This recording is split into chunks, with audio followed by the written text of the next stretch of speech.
Attention, cette vidéo n'est pas du tout objective. Il est un ressenti de mes émotions personnelles. Donc vous n'aurez pas la même perception ni le même avis. Alors chacun ses opinions, et ne me jette pas cette pierre. Non, non, non, non, non, non. Ah, et je ferai de grosses généralités. Donc messieurs adeptes du fanservice féminin, ne le prenez pas mal.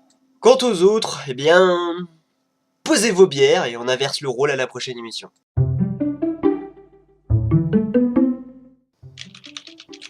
Il y a fort longtemps, dans une province de Normandie, On est en 2017. un jeune homme pourvu de sa souris magique décida d'aller sur internet. Et comme d'habitude, le jeune homme glanda entre deux pornos. Comment ça, porno? Et tu parles comme une animatrice Arte en plus là. Mais tu me laisses parler, trou du cul? Tu es la voix off! Bon, le jeune homme décida de regarder des tops d'animes. Pourquoi vous me donnez cette peine? Il vit le titre de 5 animes et mangas appréciés par les fans japonais pour leurs relations humaines réalistes. Bon allez, si le top est bien fait, on aura... laisse-moi deviner... Beck, Hibiki Euphonium, Shia Yarafu, Colorful, et Haruchika peut-être. Le jeune homme avait presque raison, il avait trouvé une réponse sur 5. Quoi? Le jeune homme avait trouvé Hibiki Euphonium. Ouais, bon, logique, hein, leur relation prend du temps, il y a des sous-entendus entre leur relation... Ouais, c'est cool, mais c'est quoi le reste alors? Et Koe no Gadachi. Tellement bon celui-là, tellement bon. Aussi Doraemon. Ouais, bon, les chats robots, ouais, c'est vrai, c'est très réaliste. Mais bon, allez, on va dire que dans le sens, ils font des trucs assez réalistes dedans parce que c'est des relations humaines, Doraemon, donc... ouais, ça passe. Nageru wa aji da ga yaku ni datsu. Celui-là, il est assez typique pour le Japon parce que ça parle de faux mariage et tout ça. Ça mériterait une anime, ça, quand même. Et Yuri on Ice. Allô? Bon allez, je me casse, tu me saoules. Quoi?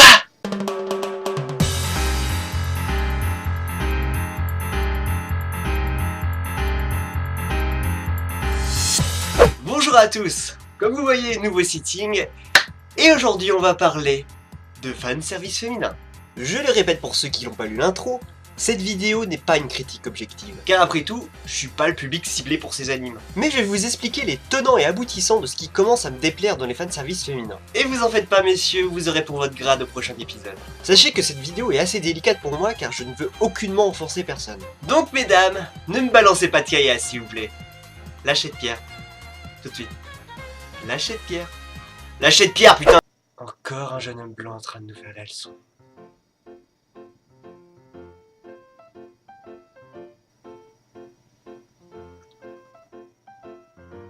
T'es qui putain? Bah je suis toi. Non non. Non non non non non. Je suis un petit peu la partie yaoïste de toi. Non non. Bon ok. T'as qu'à m'appeler Narubia. Qu'est-ce que j'ai fait? Je vais vous présenter deux animes au style bien différent et à la technique d'approche bien éloignée. Un rêve inversé, un anime à tendance. Shonen Ai. Rien que pour les genres, il y en a déjà un qui veut en faire trop. On va commencer par le challenger Kiss Him Not Me ou Watashi ga Motete Dotsunda. Celui-ci a commencé sa publication en 2013 dans le Besatsu Friend, qui est le même magazine où a été publié Life. Putain, ça va être génial. Ce manga est écrit par Junko. Cette jeune femme a commencé en faisant des fanfictions yaoïstes sur Prince of Tennis. Et Dieu sait que vous êtes nombreuses. On en reparlera. La jeune dame a gravi des échelons. The Return of the Prince, Your Non-Pam Bodyguard, etc. etc. Jusqu'au jour où Junko s'est mis à l'idée de faire un shoujo. Et c'est ainsi que Naki Kiss Him Not Me, et celui-ci a eu un très grand succès au Japon. Il a même obtenu le prix Kodansha. Et si vous savez pas ce que c'est le prix Kodansha, c'est un petit peu le prix Pulitzer au Japon des bons mangas. Shigatsu, Sangatsu no Lion, Shiaya Furu, Life, Mushishi, tous ces grands titres ont eu des Kodansha. Et c'est selon moi le prix qui a plus de sens dans cette industrie au Japon. C'est sûr, c'est pas le prix Crunchyroll. Kiss Him Not Me a donc débuté en 2016. Et c'est parti pour le synopsis. Serinuma est une otaku fujoshi. J'ai rien compris à ce que t'as dit. Faut vraiment tout vous expliquer. Bon, une fujoshi pour faire simple, c'est une fan hardcore de yaoi. Serinuma est un peu la bonne pote, celle qu'on a tous. Cette chère amie qui bave sur toutes les relations explicites ou non. Mais celle-ci a un petit peu de poids. Un jour, elle décide de s'enfermer une semaine chez elle après avoir vu son perso favori mourir. Mais si, vous savez, c'est un petit peu la pote chelou qu'on a tous. Elle revient donc au lycée et elle découvre qu'elle a dorénavant un physique de rêve. Celui-ci attire l'attention de 4 garçons de son école. Yusuke Igarashi, Nozomu Nanamshima, Hayato Shinomiya et Asuma Matsumi. Et c'est ainsi que débute une compétition pour savoir qui gagnera le cœur de Serinuma. Non mais, c'est n'importe quoi. Qu'est-ce qu'il y a? Tu vas pas gueuler comme toutes les autres femmes pour un truc aussi banal? Oui, c'est inadmissible et c'est tellement mal vu pour les femmes. D'où quand tu perds du poids, t'es mieux vu par les hommes. C'est très superficiel et très grossier, et c'est un mauvais cliché. Je m'y attendais. Déjà, tu vas retenir ce que tu viens de dire. Toute cette phrase-là que tu viens de dire, tu vas le mettre dans ton inventaire. Ok. C'est très superficiel et très grossier, et c'est un mauvais cliché. Et ensuite... C'est le but, putain! Je vais vous l'expliquer calmement. Est-ce que vous connaissez Claude Atlas? Claude Atlas est un film par les sœurs Wachowski. Il est assez original car malgré sa première lecture assez simple, ce film se construit comme un jeu de piste. Chaque époque se lie l'une entre elles, et au final, tout est un jeu pour celui qui le regarde. Et bien pour Kissim no Mi, c'est exactement pareil. Tout ce qui peut te sembler con, débile, voire un petit peu trop malvenu par moment, et bah c'est une intention de réalisation. Vous voyez Kissim no Mi comme un jeu de piste du harem inversé. Un jeu où les lecteurs doivent relier leurs propres connaissances de base. J'ai absolument rien compris à ce qu'il a dit. En même temps, si tu commences pas par la base, bouffon, ça va être dur. Qu'est-ce que tu fous avec elle? Déjà, il faut commencer par le début. Qu'est-ce qu'un harem inversé, ses codes et ses travers? Déjà, il faut savoir qu'un harem inversé est codifié comme un jeu de drague japonais. Oui, vous savez, les otome games. Ils imposent plusieurs choses depuis plus de 10 ans. L'héroïne doit être la plus passive possible. Car justement, l'héroïne, c'est vous. Hey, d'où tu dis que je suis passive? Toutes les héroïnes d'otome games se doivent d'être vous. Et par conséquent, dans 70% des harem inversés, l'héroïne doit avoir le moins de personnalité possible. Comme ça, les gamers se projettent en eux. C'est un style d'écriture qui a fait ses preuves, mais on doit le reconnaître qu'il commence à avoir du plomb dans l'aile. Car il est très répétitif dans son âme, et surtout, on en surconsomme un peu trop.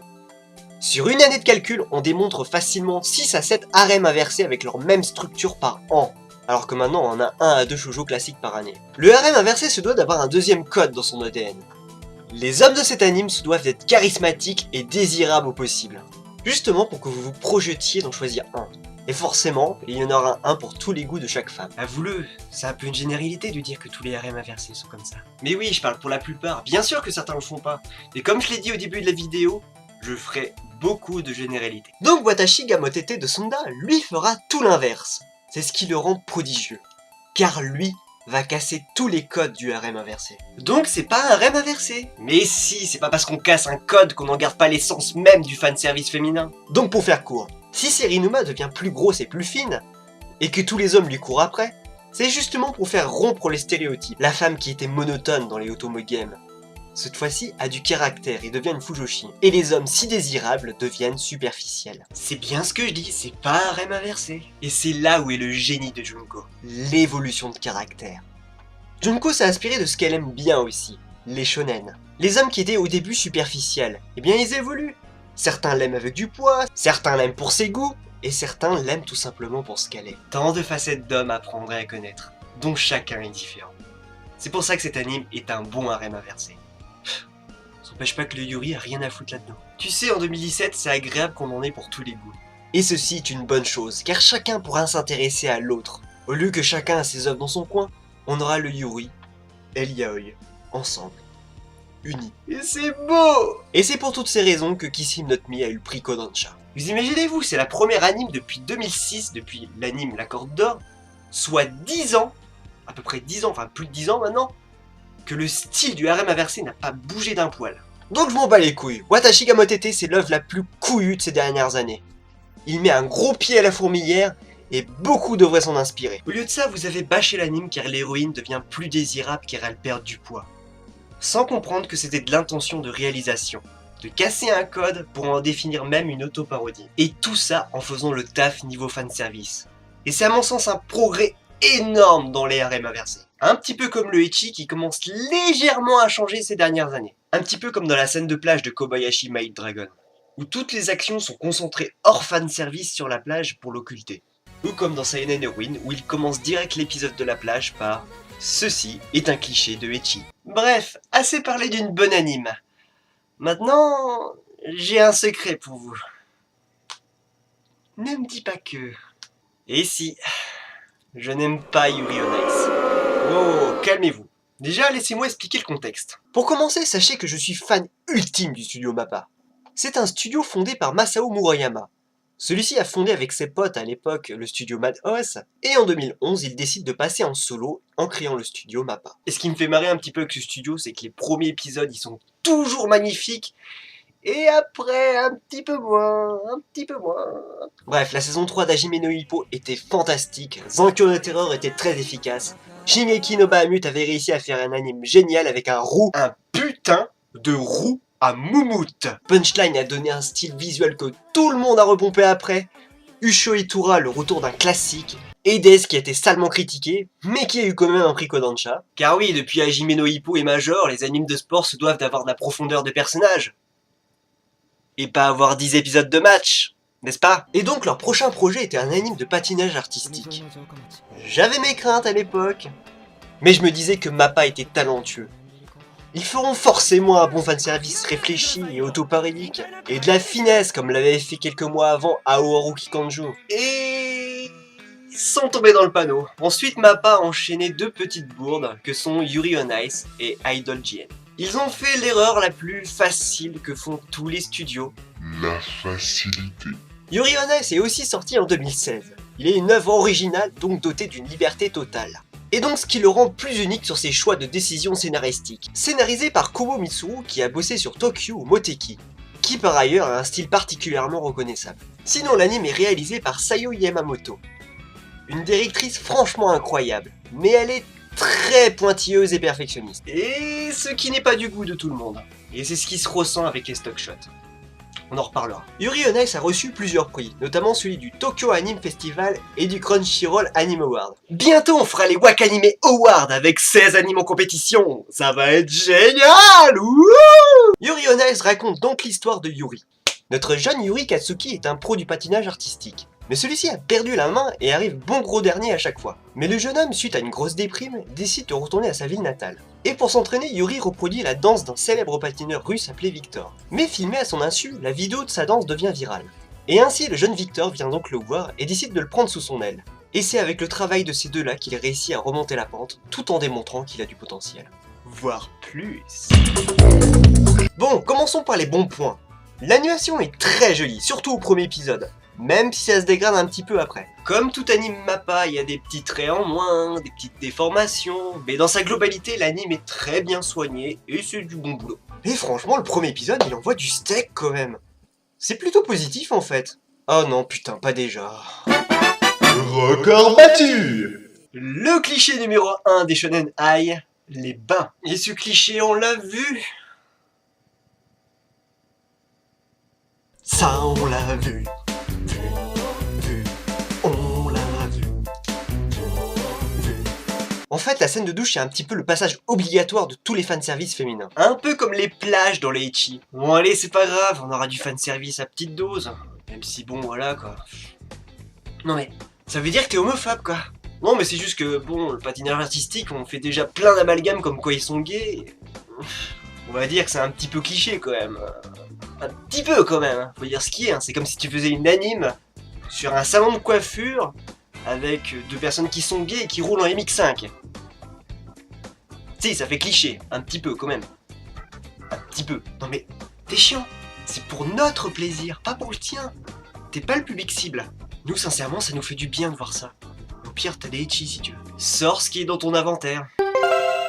C'est très superficiel et très grossier, et c'est un mauvais cliché. Et c'est ce que te dira aussi un homme qui fait du patinage artistique et qui est hétéro.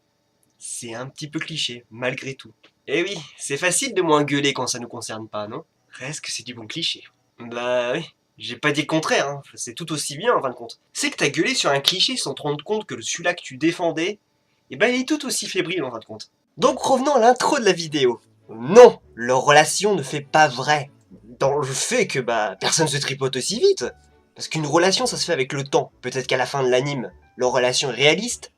Mais là ça l'est pas. Et c'est ça qui me saoule dans tous les genres de fanservice, que ce soit ecchi, shonen ai, tout ce que tu veux.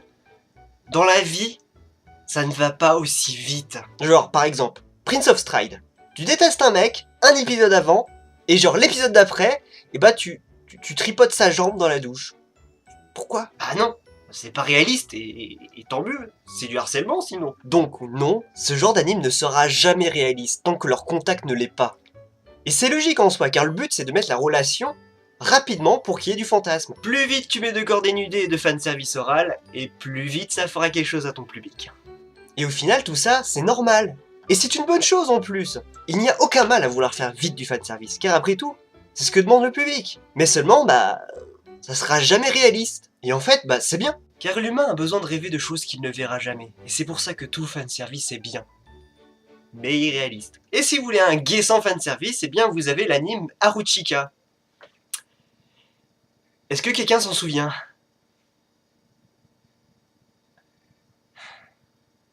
Comme quoi tout le monde s'en bat les couilles quand il n'y a pas de fanservice. Bon, pourquoi moi j'aime pas cet anime? Pour plusieurs raisons. Imaginez que Yuri on Ice, c'est un anime à cheval entre deux chaises, qui est lui-même debout sur une autre chaise. Attaquons les deux premières chaises. L'anime a un style qui me plaît pas, car justement, il me tend le bonbon, et après il me l'enlève salement. Commençons par le Seme, soit le dominant Victor. Malheureusement, c'est celui-là qui m'énerve le plus. Il représente tout ce qui est véhiculé depuis des années dans les shonen high, soit le bon gros dominant à la Sébastien. Et justement, ce qui rend l'irréalisme de leur relation, c'est lui. Et non, c'est pas un mal. Mais seulement, il est juste banal, car il est beaucoup trop véhiculé. Donc c'est simple, c'est vu, et c'est revu en termes de fanservice. Là où justement Yuri, le Yuke, lui il est plus particulier. Et justement, lui c'est un bon personnage, car il a l'intelligence d'utiliser beaucoup de sous-textes et de sous-genres.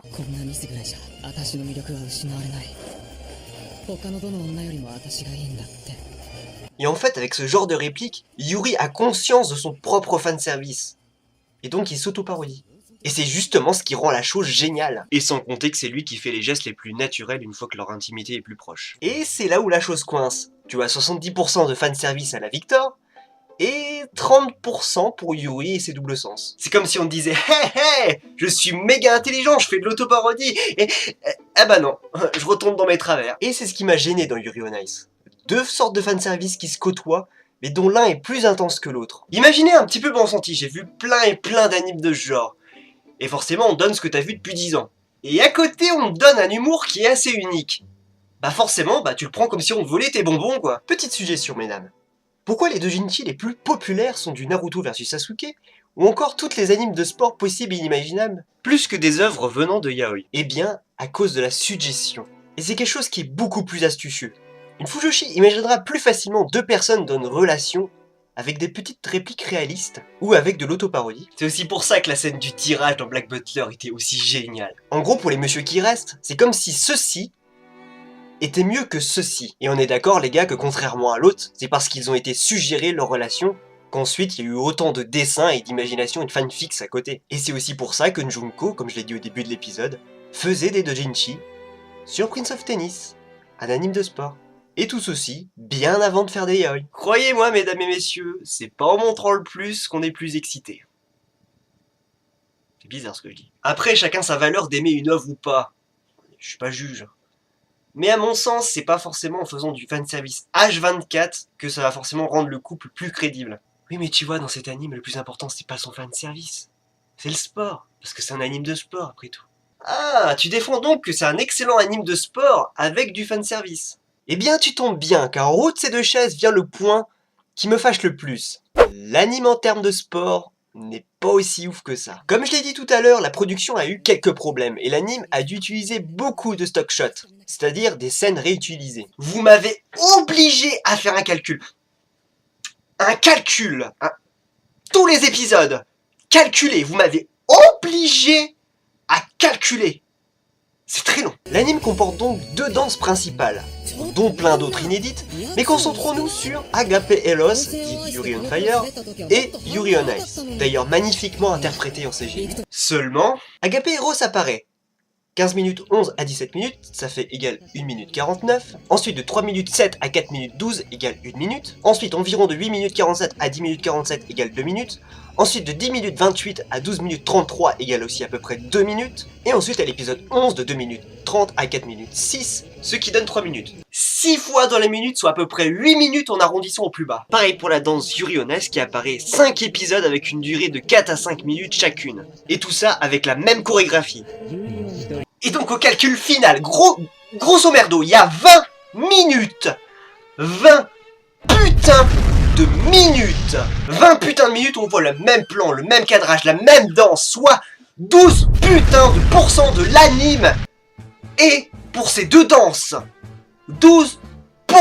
Et là, c'est pas comme Olive et Tom et IQ, hein. Non, c'est pas des flashbacks qui durent depuis 40 épisodes. Là, t'en as que 13. Et sur les 13, tu vois 20 minutes la même chose. Non, non, non, juste non. Voilà, c'est tout. C'est tout ce que j'ai à dire sur le sport de cet anime. Ça ferait pas lire les stock shots de Pretty Cure, tout ça n'empêche. Bref, retournons au sport. Ce qui rend un anime de sport bien, ça repose sur beaucoup de choses. L'entraînement et la surface match. Yuri on Ice a donc 2 épisodes d'entraînement sur 10 de match. Donc au final, Yuri on Ice est poussé par son manque de temps. Les personnages secondaires. Hein? Quel personnage secondaire? L'entraîneuse avait l'air sympa au début, mais on la voit plus après. Sans compter les 20 minutes de stock shot. Je vais arrêter de m'énerver sur ça. Donc au final, il était sur 13 épisodes. Des personnages secondaires au second plan, l'entraînement au second plan, et tout ça pour profiter d'un tournoi qui a 20 putains de minutes de stock shot. En parlant de technique, voilà l'autre point qui me gêne en termes de sport sur cet anime. La technique. Normalement, dans les animes de sport, on transmet sa passion par son sport. Par exemple, Shiharafu démontre que l'héroïne est passionnée par le jeu de Karuta. Elle transmet son sport, donc elle est pédagogique. Pareil pour Hajime no Ippo, c'est l'entraîneur qui est pédagogique pour faire aimer le sport. Plus la technique qui est derrière est intrinsèque pour expliquer les règles de son sport et ses particularités. C'est comme ça que le personnage et l'auteur savent de quoi ils parlent.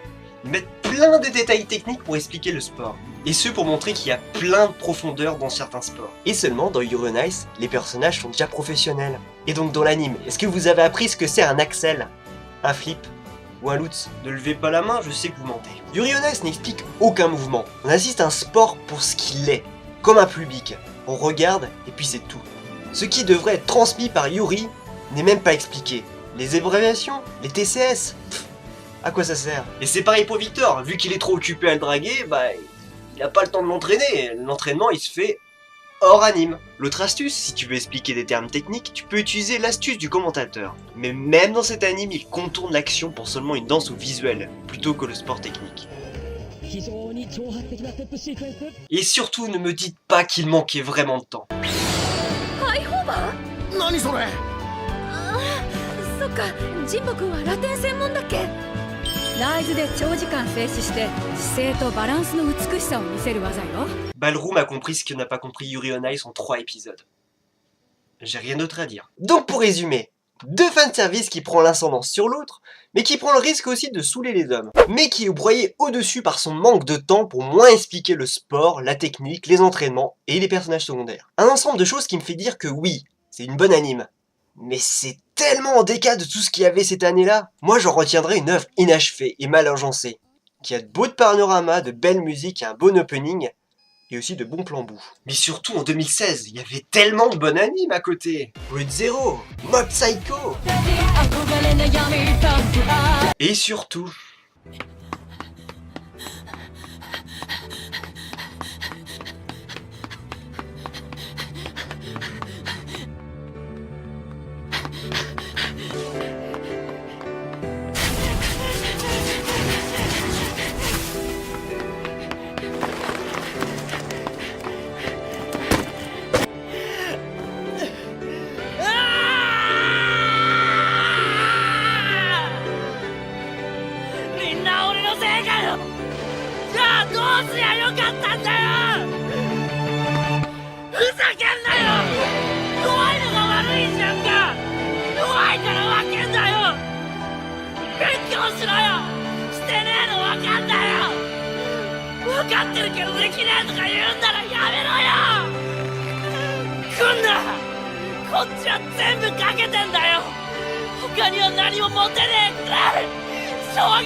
Voilà, c'est tout ce que j'avais à dire, donc, conclusion. Eh bien, malgré tout ce que j'ai dit, merci Yuri on Ice. Quoi? Au final, eh bien, je remercie cet anime d'exister. Car malgré tout, même si je la déteste, que je l'aime pas beaucoup, celle-ci a fait énormément de ventes de DVD et de statuettes. Et surtout, beaucoup de produits dérivés. Car oui, ce qui fait gagner beaucoup d'argent à un studio, c'est les produits dérivés. Donc oui, mesdames, je vous remercie. Merci d'avoir soutenu Yuri on Ice finalement. Grâce à vous, le studio MAPPA fait 2 à 3 animes par saison. Grâce à Yuri on Ice. Merci mesdames pour la saison 2 de Shingeki no Bahamut. Merci mesdames pour Altaïr. Merci mesdames pour Kageguri. Et merci encore mesdames pour Inuyakishi. Et je rajouterai pour finir, non, il n'y a pas de mauvais fanservice, que vous soyez homme ou femme. Vous aurez juste des nuances de fanservice qui vont vous gaver avec l'âge ou la répétitivité. Ou même avec le rejet de base. Le mieux dans tout ça, c'est de respecter nos goûts à chacun. De réfléchir, d'analyser et de partager. Et surtout, continuez d'aimer ce que vous voulez. Ce n'est pas parce que j'aime pas Yuri on Ice pour son fanservice un peu défectueux ou son sport un peu répétitif, que j'en remercie pas ses fans. Car après tout, ce n'est qu'un avis qui est le mien. Donc continuez d'aimer ce que vous chérissez, et surtout, n'oubliez pas, les goûts et les couleurs, ça ne se discute pas. Et aimez ce que vous voulez. Surtout le chorizo, c'est bon le chorizo! C'est ainsi que le jeune homme, avec un élan d'affection, donna de l'amour et de la paix dans le monde entier. Surtout l'amour. T'es dégueulasse, Naru. Oh putain, t'étais où toi? Désolé d'être parti, hein, ça parlait pas assez de fesses pour moi. De toute façon, rien ne vaut le ecchi, puis voilà. Bah quoi? Et si je te disais qu'il y avait un ecchi avec plus de 20 ans de fanservice dans son contenu, et qu'il dure seulement 40 minutes? Quoi? Des graphismes aussi beaux que Skelter X7, un niveau de nanardisme aussi grand que Big Order. Arrête de dire de la merde, tu sais bien que ça existe pas ce genre d'anime. Ah, si tu savais mon cher. Dans la vie, rien n'est impossible.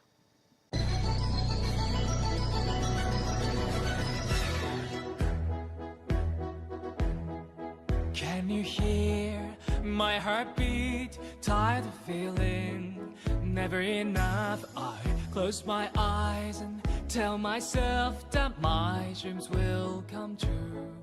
There'll be no more darkness when you believe in yourself. You are unstoppable.